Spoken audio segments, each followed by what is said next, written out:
plants require a hot and humid climate with temperatures ranging between 15 degrees Celsius and 28 degrees Celsius and rainfall from 150 to 250 centimeters.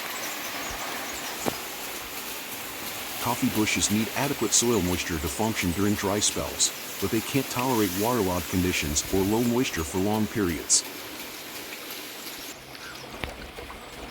Robusta coffee plantations. Sprinkler irrigation is usually done during the second week of February for Selection Robusta and the first week of March for Old Robusta.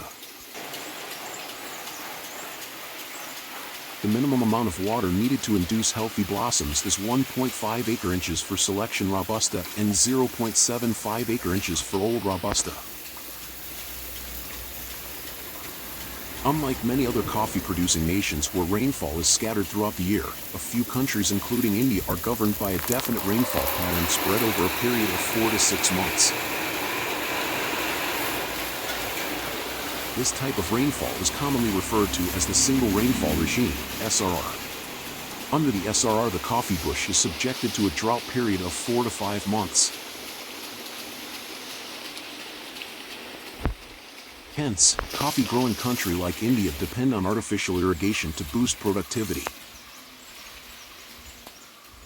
However, in countries like South America and Central America, irrigation is not required because the rainfall pattern is distributed throughout the year with no specific wet or dry periods.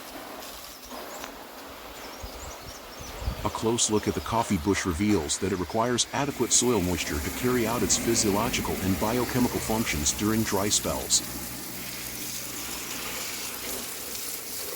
Just as the coffee bush cannot tolerate waterlogged conditions, so also the bush cannot tolerate a low moisture regime for an extended period of time. The coffee bush quickly reacts to moisture stress, affecting its physical as well as physiological components. Advantages of irrigation: reduces the drought period in coffee, enhances the vegetative woods, provides a reliable insurance cover against crop failure for the coming year, increases the beneficial microbial content of the soil, increases the organic matter decomposition in soil because of the prevailing high temperatures, provides the much-needed microclimate, enabling the root zone to function effectively, enables uniform fruit set and uniform berry size, improves the nutrient uptake.